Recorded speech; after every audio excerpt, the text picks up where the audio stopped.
और हमारे भीतर के मौन को मुखर होकर सुनना चाहिए। वो क्षण आ गए हैं, उसके लिए तैयार हो जाइए।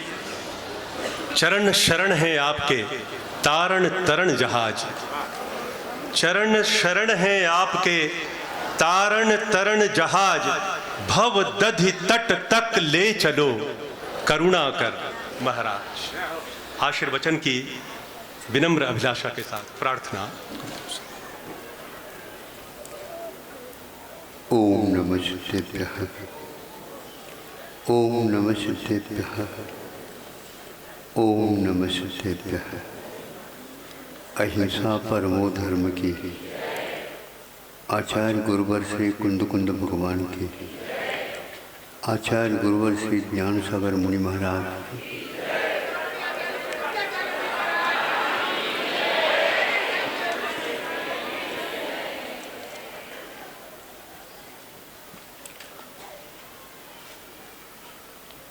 एक प्रसंग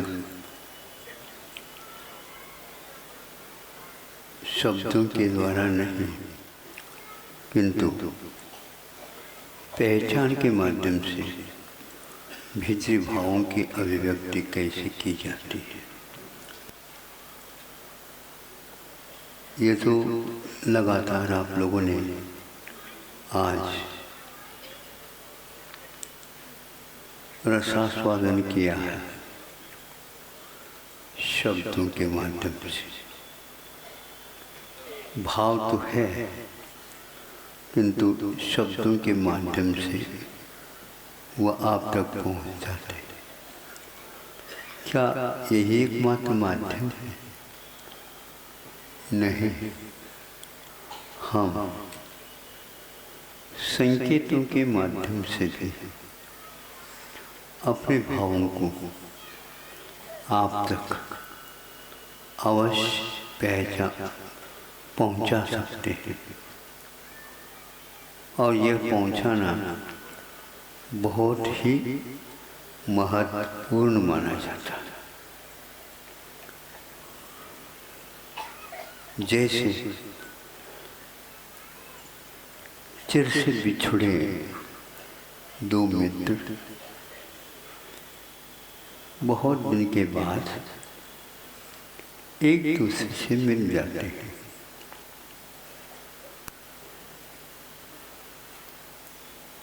मिलते ही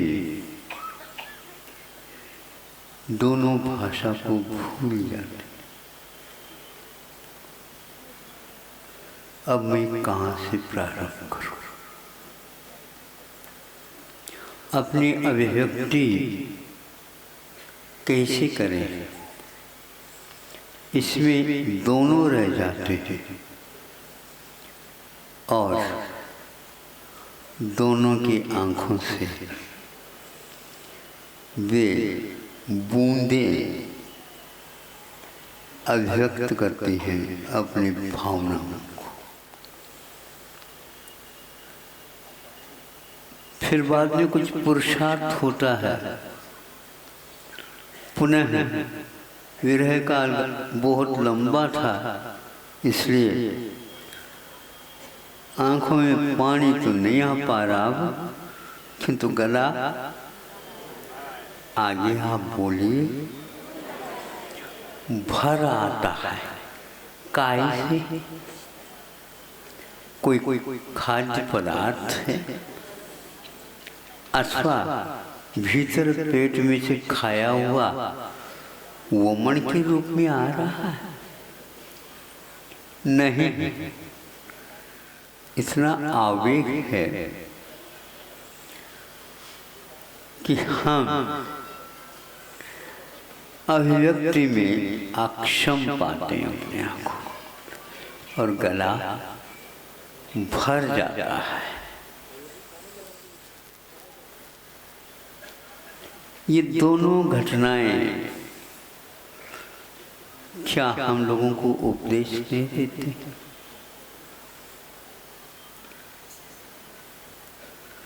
शीर्षक मूक माठी रखा है। कई व्यक्तियों ने आकर के पूछा, महाराज आपने इसका शीर्षक मुख क्यों रखा? माटी तो सब व्यवस्थित है।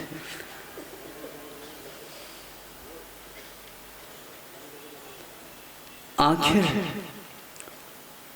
हम शब्दों को भी तब परिवर्तित करके बोलना प्रारंभ कर देते हैं।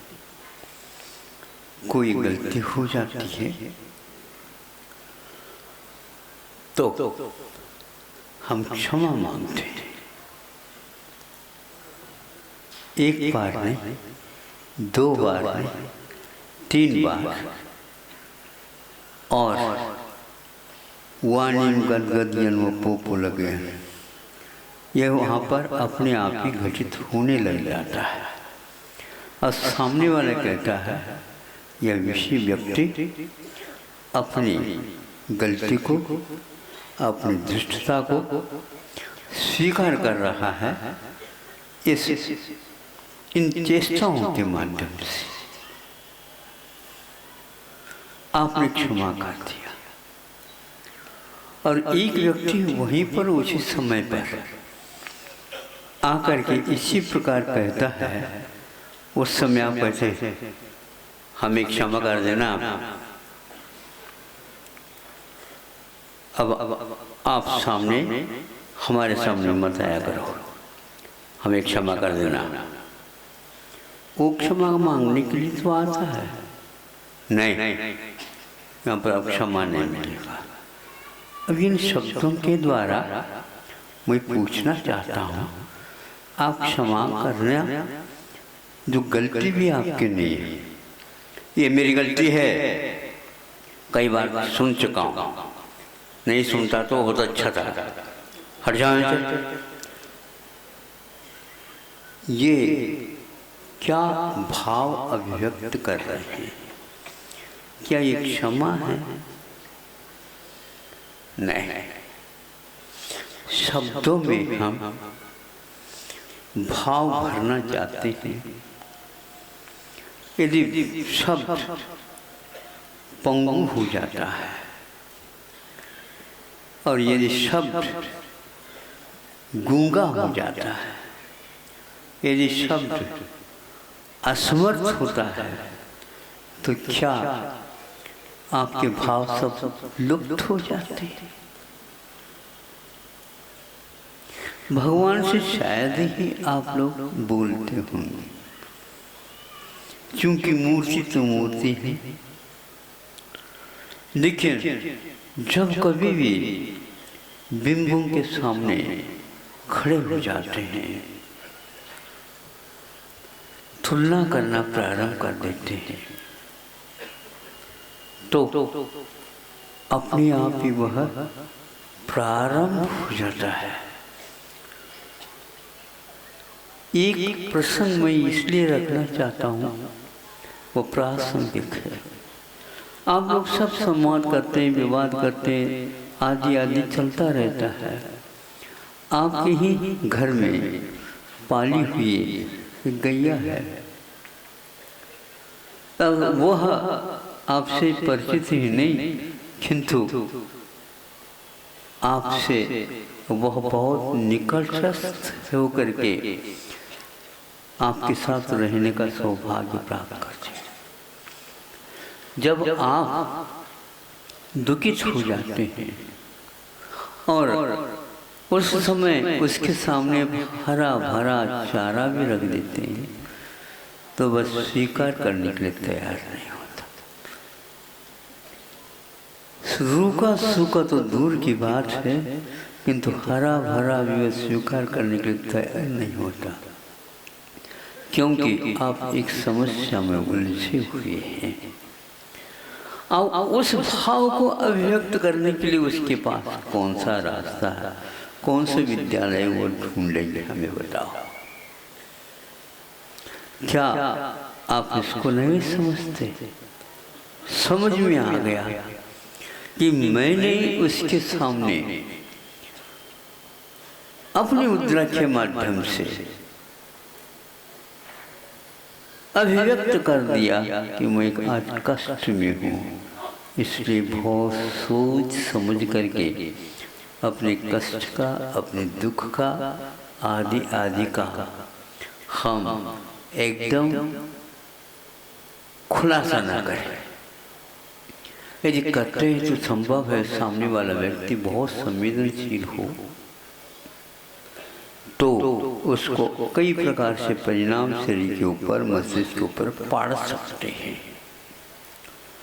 बच्चों के सामने आप लोग घर की जितनी भी समस्याएं रखते नहीं, जबकि दायित्व उन्हीं के कंधों पर जाने वाला है। लेकिन अभी कंधे अभी मजबूत नहीं हैं। अभी एक दूसरे मित्रता के साथ एक दूसरे अपने कंधे पर हाथ रख कर के खेलने वाले बच्चे, घूमने वाले बच्चों के सामने अब विशेष रूप से बात करेंगे तो वह इसको सहन नहीं कर पाएंगे। उनके कंधों को थोड़े से और मजबूत होने दो। उसके लिए काल परमावश्यक होता है। हमारा बच्चा है, कर लेगा, नहीं कर लेगा पक्का, ये आपको विश्वास है, ठीक है, किंतु अभी काल उसके योग्य नहीं है। काल का आतिथ्य भी अपने आप को स्वीकार करने योग्य है। उसके लिए आपको संयम ही रखना पड़ता है। क्षेत्र की दूरी को हम दूर बहुत जल्दी पूर्ण कर सकते हैं वेगदार गतिदार वाहन के माध्यम से, किंतु काल की दूरी को आप किसी भी प्रकार से उतावली से पूर्ण करते हो तो हमें बताओ, नहीं कर सकते। हाँ, उस दूरी को हम दूर कर सकते हैं एक केवल संवेदना के माध्यम से। वृद्धावस्था में जो संवेदना की अभिव्यक्त होती है वह वृद्धावस्था के बाद वहीं पर होती है क्या? ऐसा कोई नियम नहीं है। अपनी गंभीरता के माध्यम से, संवेदनाओं के माध्यम से 8 वर्ष का व्यक्ति भी, वह लड़का भी संवेदनशील भावों के द्वारा और चिर काल तक जीने वाले व्यक्ति के ऊपर अपना प्रभाव डाल सकता। काल की दूरी भी वहाँ पर लुप्त हो जाती। इसको बोलते हैं संवेग। आइंस्टाइन ने एक सिद्धांत रखा है कि काल क्या वस्तु है, काल निरपेक्ष भी काम हो सकता है। मुझे ये बहुत अच्छा लगा। तब काल निरपेक्ष कहने से कुतूहल हुआ कि इन्होंने, अरे आज क्या बात हो गई, काल के माध्यम से ये अपना विज्ञान प्रस्तुत करने जा रहा है। पढ़ा काल क्या वस्तु है, कभी आपने सोचा? नहीं। क्या टाइम हो गया, क्या समय हो गया, 10 मिनट ज्यादा हो गया, 5 मिनट में कहा था हमने, तो मानते ही नहीं। आपकी वेदना को वो सब लोग समझते हैं, लेकिन उनकी संवेदना सुनने के लिए तो आप बैठे हैं। ये भी तो आप देखो, बार बार उनको आप कहोगे तो आपके वचनों का कोई प्रभाव पड़ने वाला नहीं। आज हर विज्ञान ने काल को स्वीकारा। काल क्या वस्तु हमें बता। उन्होंने काल निरपेक्ष क्यों कहा? यदि काल निरपेक्ष है तो एक द्रव्य कम हो जाएगा, और सापेक्ष क्यों है तो कहां से आता है? कौन सी दुकान में रखा रहता है, कौन से कोने में है, वहां का आकाश में यहीं पर है क्या? नहीं, उसकी अनुपस्थिति कहां पर है और उसकी उपस्थिति कहां पर है? महाराज क्या बात है, हमारे घड़ी में इसकी उपस्थिति रख लो आप अपने पास। कभी बंद हो जाए, कभी तेज चालू हो जाए, कभी धीमी चालू हो जाए। ये क्या है? ये काल की शिकायत है? नहीं। फिर उन्होंने पकड़ा, जब आपका वेग बढ़ जाता है तो काल निरपेक्ष हो जाता है। आपने तो घड़ी बंद कर दी, घड़ी बंद नहीं होती, उसके कांटे बंद हो गए होंगे। काल टाइम है, समय है, द्रव्य है, उत्पाद वे द्रव्य युक्त सत। यह सुबह सुबह ही प्रारंभ यहीं से हुआ था। विश्वविद्यालय के कुलपति महोदय ने ये बताया था आप लोगों के सामने। क्या कभी यह समाप्त हो सकता है? नहीं। फिर आप लोगों को समझाने के लिए ऐसा क्यों कहा? हाँ, जब हमारी ईस्वी में हमारा चातुर्मास हो रहा था, योग से हमें बाहर जाना पड़ता था। सुबह उसी पटरी को लांग करके ही जाना पड़ता था, नहीं तो 2-3 किलोमीटर कहीं भी रास्ता जाने का नहीं था। हम वहाँ पर जाकर के पहले खड़े हो जाते थे, कोई गाड़ी आने वाले तो उसको ऐसा पार न करो। उसी बीच में रेल आया करती थी, भिन्न भिन्न गति की भिन्न भिन्न ये रेल होती थी।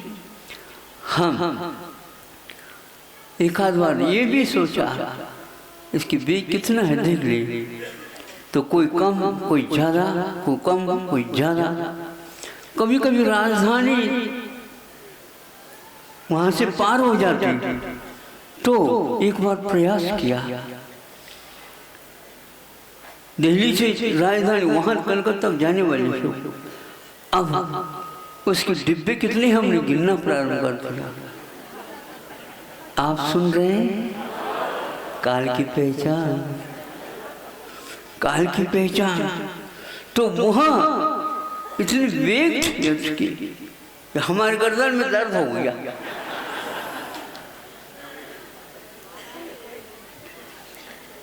गिनती 1-2 भी नहीं कर पाए और वो लंबी थी।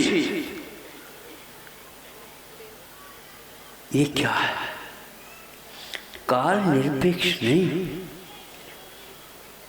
गति में तीव्रता है। काल मैटर नहीं, किंतु प्रत्येक द्रव्य के परिणाम में काल सहायक तत्व है। इसलिए आइंस्टीन ने कहा ये काल निरपेक्ष है, काल द्रव्य का अभाव हो नहीं सकता। इसको देनाचार्यों ने, संतों ने क्या कहा? सम्यक, समीचीन रूप में समुपसर्ग पूर्वक बिजली वेग धातु है। तो वेग शब्द का यहाँ हम दुरुपयोग भी कर सकते हैं और सदुपयोग भी इसका कर सकते हैं। हमारा वेग जानने का, देखने का, संवेदन का वह संयत हो, हमारे लिए भी लाभप्रद होगा और दूसरों के लिए भी लाभप्रद होगा। यह संवेदना हम मूक माटी के माध्यम से सीख सकते हैं। उसमें परिणाम चल रहा है, लेकिन उसका परिणाम कभी भी असंयत नहीं होता। हाँ, आप लोगों कि यदि लोभ जागृत हो जाए और उसकी वृद्धि में कमी आ जाए, तो उस समय अवश्य वह समय के स्थान पर आवेग, उद्वेग, आकुलता आदि आदि परिणाम कर सकता है। उसके परिणाम स्वरूप स्व और पर के ऊपर महान संकट भी आ सकता है, आता है। यह ऐसे क्यों होता है कि हम इसके गुणधर्म को नहीं समझ पाए। काल के ऊपर दोषारोपण देना एक दोषारोपण ही है। उसमें महाराज क्या करें, कलिकाल है। अच्छा, तो फिर कौन सा काल है? बोलो। हमने आप लोगों के सब काल की पहचान समझ ली।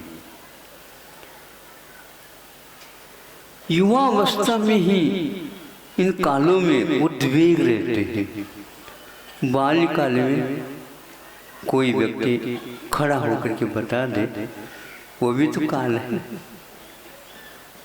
बालपने में जान न लयो और तरुण समय तरुणी रत रहो और अर्ध मुत्सुक सम बूढ़ापनो कैसे स्वरूप लख्यो आपनो। ये पंक्ति क्यों नहीं आती? महाराज क्षमा कर दो। हाँ बहुत अच्छी बात है, क्यों क्षमा कर दो? महाराज बालक तो है। आपकी ये चाल हमें समझ में नहीं आती, नहीं समझे? बालक मतलब एक प्रकार से महाराज अभी कुछ नहीं है। हाँ नहीं समझे? आपके सामने तो बालक तो रहेगा ही। आप 40 के होंगे तो भी वो 20 का बालक होगा, आप 60 के होंगे वो 40 का होगा, फिर भी आप बालक ही कहेंगे। महाराज बालक है, क्षमा कर दो। ठीक है, आपके 60 वर्ष को हो गया तो वो 40 का हो गया, फिर भी बालक है, और उसका पोता भी हो गया, फिर भी वो बालक है। अब आपकी उम्र बढ़ती जा रही है, हमारी उम्र बढ़ती है, हम तो इतने अनुभवी है, तुम समझते नहीं हो, अभी छोटे हैं। तो वो कहता है हाथ जोड़ करके, पिताजी मैं आपके सामने तो हमें छोटा बालक ही रहूंगा, आप घर से बाहर निकले, हम अपने आप वृद्ध हो जाएंगे। आपका वृद्ध काल, वृद्धावस्था कब आती है, हम भगवान से प्रार्थना करने जाते हैं। आइंस्टीन ने ये कहा कि काल निरपेक्ष है, तो काल का अभाव नहीं, द्रव्यत्व अस्तित्व में रहेगा, किंतु हमारे सम्यक मर जाता है। हमारे भीतर वो सम्यक के स्थान पर उद्वेग भर जाता है। आवेग है, उद्वेग है, और सम्वेग है और निर्वेग है, और आप ही है। कुछ ऐसी अवस्था जिसमें हम विचारशील न होकर के बिना विचार किए काम करते हैं, उसके परिणाम परिवार को भी भोगना पड़ता है। अब आप थोड़े से शब्दों की यात्रा कम करो। जब ज्यादा पढ़ाई होती है तब तक तो हम कक्षा रखते हैं, प्रथम द्वितीय तृतीय चतुर्थ आदि आदि। ये कक्षा कहाँ तक चलती है? लगभग 16वीं तक चलती है ना? हाँ, और एक एक वर्ष में पार करना भी होता है। 11वीं से या 10वीं तक हम अपने ढंग से ऊपर उठते चले जाते हैं। फिर बाद में 11वीं और 12वीं में मध्यवर्ती होता है, उसमें एक प्रकार से चयनित करना होता है, वो करके फिर बाद में आप चलते हैं। फिर बाद में कक्षा तो होती है, किंतु हमें बताओ परीक्षा कब कितनी होती है और आपको परिणाम कितने बार घोषित होता है। तो उन 3 वर्षों में आपके पास परीक्षा तो होती प्रतिवर्ष, नहीं समझे, किंतु परिणाम घोषित नहीं होते। नीचे की अपेक्षा से परिवर्तन आ गया है। पूछा जाता है क्यों नहीं, तो इसलिए नहीं है कि आप अब महाविद्यालय में प्रविष्ट हो गए। फिर इसके उपरांत 3 वर्ष के बाद तीनों वर्षों को मिला करके आपका परिणाम सामने आ जाता है। इस प्रकार आप 16वीं कक्षा तक पहुंच जाते हैं। इनको कक्षा कहा गया है, ये कक्ष है। एक ही महाविद्यालय के इतने सारे कक्ष हैं, एक दूसरे से संबंधित हैं, बीच में एक दीवार है। आप इन सबको पार करके जा रहे हैं, आपका अनुभव बढ़ता जा रहा है, बढ़ता जा रहा है, ज्ञान का विकास होता जा रहा है। फिर इसके उपरांत 16वीं कक्षा के बाद हम पूछना चाहते हैं, आप ऊपर उठना चाहते हैं और कुछ और प्राप्त करना चाहते हैं? हाँ, हम प्राप्त करना चाहते हैं। अब आपको पढ़ाया नहीं जाएगा, आपकी पढ़ाई पूर्ण हो चुकी है। फिर क्या हो जाएगा? आपको अब अंतरिक्ष में उड़ना है। कक्ष आपके समाप्त हो चुके हैं, कोई बंधन अब नहीं रहेगा। अब तैयार हो तो देखो, उससे क्या हासिल होगा? हासिल तो तब होगा जब आप इसको छोड़ोगे। हम ये समझना चाहते हैं आपसे, 2 प्रकार के यान हुआ करते हैं, एक जलयान और एक वायुयान। जलयान को मैं गौण करता हूँ और वायुयान को मैं महत्व देता हूँ। वायुयान किसको बोलते हैं? जो उड़ता है उसका नाम वायुयान। चलता है वह यान नहीं कहलाता, वो वाहन कहलाता है। किंतु जब वायुयान उड़ता है उससे पूर्व में गति कितनी रखी जाती है हमें बताओ। रेल से कई गुना उसकी गति रहती है, और इतनी गति की क्या आवश्यकता? जब उड़ना है तो यूं एकदम नहीं उड़ सकता, उसको गति बहुत दी जाती है, गति बहुत दी जाती है। किंतु गति देने के उपरांत वो ऐसे वो अवसर आ जाता, उसको ज़्यादा वेग देने के उपरांत वह अधर में हो जाता है। आज तक आप शब्दों के वाहन को छोड़े बिना ये आपके सत्र चल रहे हैं। अब थोड़े से आप विराम लीजिए शब्दों से, और उसके भीतर क्या और भरा हुआ है इसको देखने का प्रयास करिए। शब्द तो एकमात्र संकेत है, और शब्द के बिना आप रो ही नहीं पा रहे।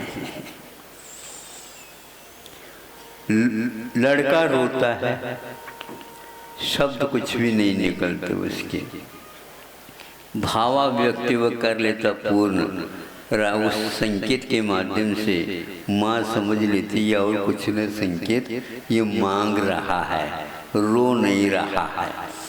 क्योंकि जब तक वह अब बोलने की तो बात ही नहीं, अभी सीखा ही नहीं उसने। जब आप साक्षर बनाओगे तो रोएगा, और ऐसे रोएगा जो आपको अपने आप ही रोना पड़ेगा। फिर तो वह दे दो उसको, दे दो उसको, दे दो उसको, दे दिया तो रोना बंद। आप शब्दों को अब छोड़ दो, और काल निर्विक्ष का अर्थ यही है कि भाई यत्र तत्र उपस्थित है, किंतु उस काल में भी आप संवेदन करेंगे तो अर्थ के माध्यम से ही संवेदन करेंगे, शब्द के माध्यम से संवेदन होता ही नहीं है। और हम शब्द से भरा हुआ जो अर्थ है, प्रयोजन है, उससे धीरे धीरे विमुख होते चले जा रहे हैं। उसके परिणाम ये निकल रहे हैं, बड़े बड़े महाविद्यालय यही के नहीं। मैं पंक्ति भूल रहा हूँ, लेकिन भाव आपके सामने रखना चाहता हूँ। विश्वविद्यालय के ये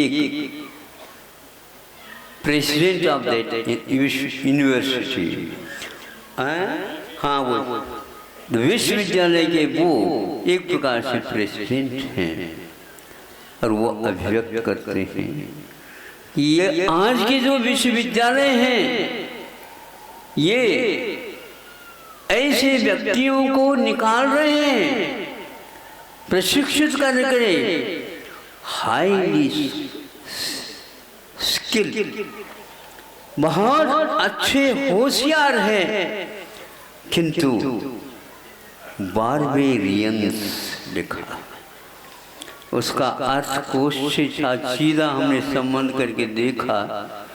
असभ्य जंगली ऐसे व्यक्तियों का निर्माण विश्वविद्यालय से हो रहा है और वह प्रेसिडेंट जी कह रहे हैं। क्या है अर्थ? साक्षर होने के उपरांत भी उनको बारबेरियन कह रहे हैं, असभ्य, जंगली,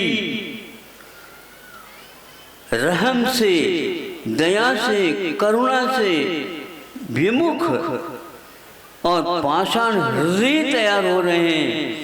न माँ को माँ कह रहे, न पिता को पिता कह रहे, न भाई को भाई कह रहे, न कोई संबंध उसका रहा ही नहीं, क्योंकि उनका संबंध बताने वाला कोई पाठ हमने उनके सामने रखा नहीं जो जीवन का मूल्य हम सीख सके, जिसके बारे में वह सोच रहे हैं कि हमारे पास इस महाविद्यालय में कुछ मिल जाए हमें, लेकिन आप लोगों ने परोसा नहीं उसको। We don't provide them.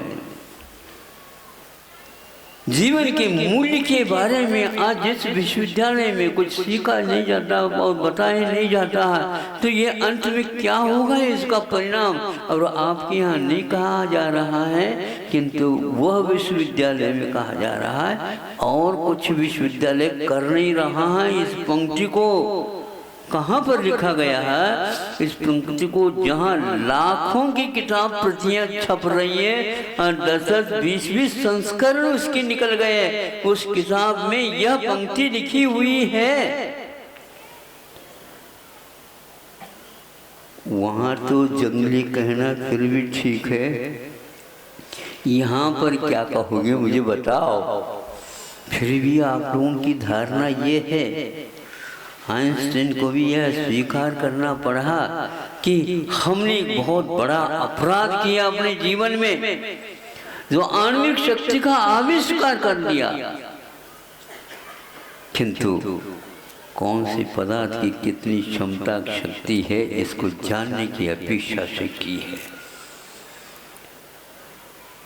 किंतु तब यह अनर्थ का जड़ बनेगा। ये अनर्थ का अभी नहीं बनेगा, लेकिन कब? उन्होंने और कुछ नहीं लिखा। ये पंक्ति बहुत मार्मिक है, क्योंकि सत्र आपके काफी हो चुके हैं, कल की प्रतीक्षा आप कर रहे हैं।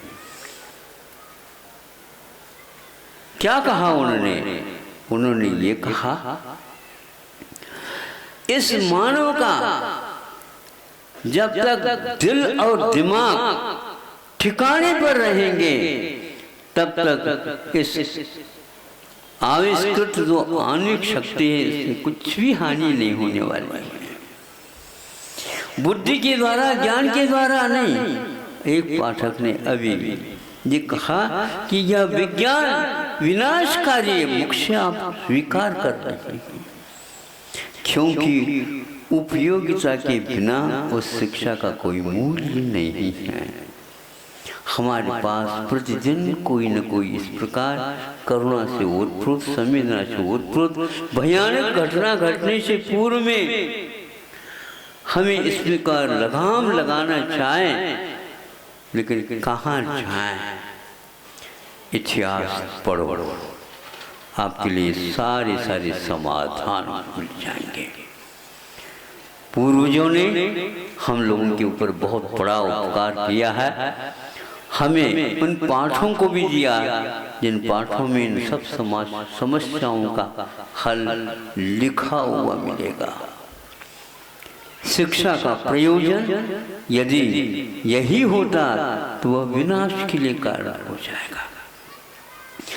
पदार्थों के पास बहुत सारी शक्तियाँ, लेकिन शक्तियाँ हैं, किंतु मनुष्य को छोड़ करके सभी प्राणी उन शक्तियों का प्रयोग नहीं करते। मनुष्य एक ऐसा प्राणी है जो निर्दय होकर के अपने स्वार्थ की सिद्धि के लिए इसको कर देता है। सब लोगों के पास ऐसे शक्तियां विद्यमान हैं, इनको आविष्कृत करने की क्या आवश्यकता नहीं। एक ने कर दिया, अरे ये ठीक नहीं किया तो फोड़ दे, समाप्त कर दे, नहीं, दूसरा भी कहता भैया उनके पास है तो हमारे पास भी होना चाहिए, हमारे पास भी होना चाहिए, हमारे पास भी होना चाहिए। और भारत को भी इसी लाइन में आना पड़ रहा है। क्यों? क्योंकि घबराहट होती है, किसी का दिल और दिमाग शैतान का हो गया तो हमारा क्या होगा, बाद में होगा और एकदम मान लीजिए उन आविष्कृत आत्मिक शक्ति का विस्फोट काल के अनुसार हो गया तो क्या करोगे? नहीं होगा, ऐसा तो कहीं लिखा नहीं गया। अपने आप ही फूट जाते हैं शक्तियाँ, उसको क्या कहना चाहिए आपको? उससे बचने के लिए हमें चाहिए ज्ञान से पूर्व में, बाल्यकाल में ज्ञान नहीं रहता तो इसलिए कहा है, और ज्ञान आता है तो ये शैतान गिरी भी करता हो। ज्ञान का विकास हम लोगों के लिए वरदान है, और ज्ञान का विकास के साथ यदि असंयत बना रहा तो हमारे लिए अभिशाप सिद्ध होगा। आज संयम परिधि आदि नहीं होने के कारण हमारा यह आप लोगों के सामने दृश्य दिख रहा है भयावह। भारत नहीं डरने वाला देश है, लेकिन चारों तरफ यदि चीख उत्पन्न होती है तो उन चीखों के साथ हम शांत बैठ करके सामना करने में बाध्य नहीं हो पाएंगे। उसका निवारण करना आवश्यक है। जब बाइबेली ने शब्द आता है, ये बहुत महत्वपूर्ण शब्द, और वह विदेशी व्यक्ति के माध्यम से, और वह भी जिस विश्वविद्यालय का निर्माण किया, और वह कहता है ये ठीक नहीं हो रहा, और फिर भी निकल रहे हैं, फिर भी निकल रहे हैं, फिर भी निकल, क्योंकि कंटिन्यूटी क्रिया का उसमें प्रयोग है। अब कब तक होगा ये बताओ? यही होगा जो रॉ मटेरियल है उसी के माध्यम से उस पदार्थ का निर्माण होगा, उसी के माध्यम से वह उसका फल भी, फलश्रुति भी मिलेगी। अब कब आप लोग सावधान होते हैं ये देखना है। बाल्यकाल तो निकल चुका है, अब कौन सा काल आने वाला है? अंतिम काल वह है जो आपको ही ले जाएगा। ले जाए तो बहुत अच्छा है, लेकिन भयानक परिस्थिति के साथ ले जाएगा तो क्या होगा? आप क्यों डर रहे हो जब स्वयं ही पापों से नहीं डरने वाला वह एक नाटक कर रहा है पाप करके भी। भगवान महाराज हमारे आशीर्वाद दे दो ताकि पाप से हम निवृत्त हो जा। पाप करो फिर इसके उपरांत निवृत्ति, ये कैसे? वृद्धावस्था में भी महाराज जब जागे तब सगेरा, यह हमने सुना है आप ही लोगों के मुख से। ऐसा कोई आशीर्वाद मिलता है तो हमें बहुत अच्छा होगा। बहुत अच्छी सद्भावना आपको यदि है तो बच्चों को ये कह दो, बैठो सुनो, हमने गलती कर दी, अब मेरी गलती को तुम पुनरावृत्ति के रूप में मत करो, क्योंकि इसका परिणाम ठीक नहीं निकलने वाला है। ये कह सकते हैं क्या? नहीं कह सकते हैं। क्यों नहीं कह सकते? सुनो, एक ब्रिज का निर्माण किया जाता है और विदेशी वालों के माध्यम से निर्माण किया जाता है। निर्माण होने के उपरांत मजबूत भी है, लेकिन फिर भी कहते हैं 100 साल हो गए इसको, अब इसका भरोसा न करो, इसको उतार दो, नहीं तो यह नीचे गिरेगा तो कई व्यक्तियों के लिए हानिकारक हो सकता है। सुनो, अब भारत में भी इस प्रकार की बांध बंदी है, किंतु उनकी उम्र 100 साल से भी ज़्यादा हो गई। अभी भी उसमें टूट फूट की कोई आवश्यकता नहीं, जीर्णोद्धार की बात ही नहीं है, और मिट्टी की बनी हुई है। सुन रहे हैं आप जो पाठक ये सुना रहे थे, मैं छत्तीसगढ़ का हूँ, लेकिन वैसे देखा जाए तो मैं मध्य प्रदेश ही रहता था पहले, क्योंकि विभाजन होने के कारण मैं छत्तीसगढ़ वाला कहला रहा हूँ। इस साइट के समय पर ये विभाजन मत करो। आपके उस छत्तीसगढ़ में ही ये लिखा हुआ कि वहाँ ऐसे एक बांध है जो आज तक उसके लिए कुछ भी जीर्णोद्धार करने की आवश्यकता नहीं, और पानी का बहाव 24 घंटा 12 महीने। यहाँ पर गर्मी के दिनों में आप झुलस जाते हैं, वहाँ पर गर्मी के दिनों में श्रावण का बहार आता है। ये हमने अपने आंखों से देखा, और उस बांध से ये पाठ मिलता है। वो मिट्टी की बांध है।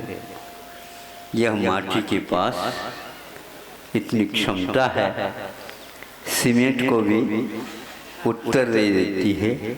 ऐसी मूक माटी यह अपने आप में अद्भुत है, स्वयं खड़ी जीवित हो जाती है। और जो कोई भी पूत है, उस पूत की रक्षा के लिए भी वह आज तक खड़ी हुई है। ऐसे मूक साधक साधिका मूक माटी को आप और पढ़ने का प्रयास पुरुषार्थ करेंगे। अहिंसा परमो धर्म की बोधि समाधि परिणाम शुद्धि स्वात्मोपलब्धि शिवसौ की सिद्धि चिंतामणि किंचित वस्तुदाने त्वामंद मानस्य ममास्तु।